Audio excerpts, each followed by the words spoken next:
तमिलनाडु की वो खबर याद है जिसमें दिखाया गया था कि हिंदी भाषी लोगों को मारा जा रहा है, कत्लेआम मचा हुआ है और बाद में तमिलनाडु सरकार ने बताया था कि ये खबर गलत है, लेकिन बाद में ये पता नहीं लग पाया कि आखिर इस खबर को किसने फैलाया, फेक खबर फैलाने वाले थे कौन। मीडिया रिपोर्ट्स के हवाले से ये खबर काफी वायरल हुई और काफी जो है इस खबर को ट्रेंड में लिया गया, सुर्खियों में रही और बाद में पत्रकार और बीजेपी नेता पर FIR भी दर्ज हुआ। अब आप सोच रहे होंगे कि आखिर उस खबर की चर्चा में फिर से क्यों कर रहे हैं, तो बता दूं कि दारुल उलूम ने अंग्रेजी सहित अन्य भाषाओं पर रोक लगाने की बात कही है। तो सवाल उठ रहा है कि अंग्रेजी सहित उससे अन्य भाषा पर रोक लगाने की बात कही है तो आखिर क्या उसमें हिंदी भी शामिल है? क्या हिंदी भाषा भी दारुल उलूम ने कहा है कि उसके संस्थान में नहीं पढ़ाई जाएगी? ये सवाल बहुत ही अहम और इसे लेकर ही विवाद छिड़ा हुआ है और क्या अगर ऐसा होता है तो आप जान सकते हैं कि कितना ज्यादा ये विवाद बढ़ सकता है। क्या कुछ मामला है, आइए आपको समझाते हैं। दरअसल देश में इस्लामी तालीम देने वाली दारुल उलूम देवबंद संस्था के नए फैसले की वजह से विवाद शुरू हो गया है। देवबंद ने अपने फैसले में अपने यहाँ पढ़ रहे छात्रों के बाहर जाकर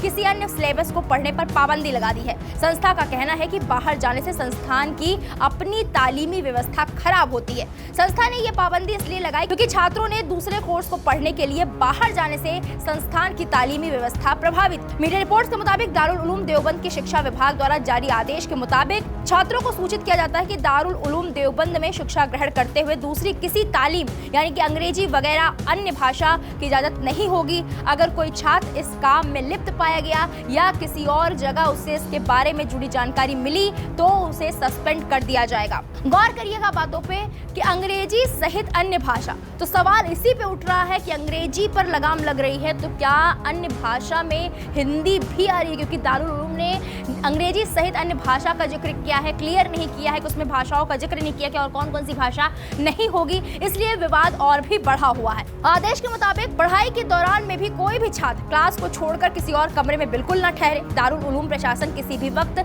किसी भी कमरे का मुआयना कर सकता है। अगर कोई छात्र इस काम में लिप्त पाया गया तो उसके खिलाफ सख्त कार्रवाई की जाएगी। अगर कोई छात्र क्लास में अटेंडेंस लगवाकर पीरियड के खत्म होने से पहले चला गया या घंटे के आखिर में अटेंडेंस लगवाने की आदत दिखा तो उसके खिलाफ भी सख्त कार्रवाई होगी। फैसले को लेकर पैदा हुए विवाद पर दारुल उलूम देवबंद ने सफाई दी। संस्थान के मुख्य कर्ता धर्ता मौलाना अब्दुल कासिम नोमानी ने एक मीडिया रिपोर्ट्स को बताया कि कुछ मीडिया रिपोर्ट में बताया जा रहा है कि दारुल उलूम देवबंद में अंग्रेजी पढ़ने पर पाबंदी लगा दी गई है, जबकि ऐसा नहीं है। दारुल उलूम में बाकायदा अंग्रेजी का एक अलग विभाग है और बच्चों को इसकी तालीम दी जा रही है। उन्होंने कहा ये पाबंदी सिर्फ उन छात्रों के लिए है जो दारुल उलूम देवबंद में दाखिला तो आलिम और फाजिल के कोर्स के लिए लेते हैं, लेकिन यहाँ न पढ़कर वो अंग्रेजी या दूसरी पढ़ाई पढ़ने के लिए शहर के किसी कोचिंग सेंटर में जाते हैं। अंग्रेजी पढ़ने से किसी को मना नहीं किया जा रहा। दारुल उलूम के छात्रों के लिए पूरे 24 घंटे का अलग अलग शिक्षण और प्रशिक्षण कार्य निर्धारित है। ऐसे में छात्रों के बाहर चले जाने से इस संस्थान में उनकी शिक्षा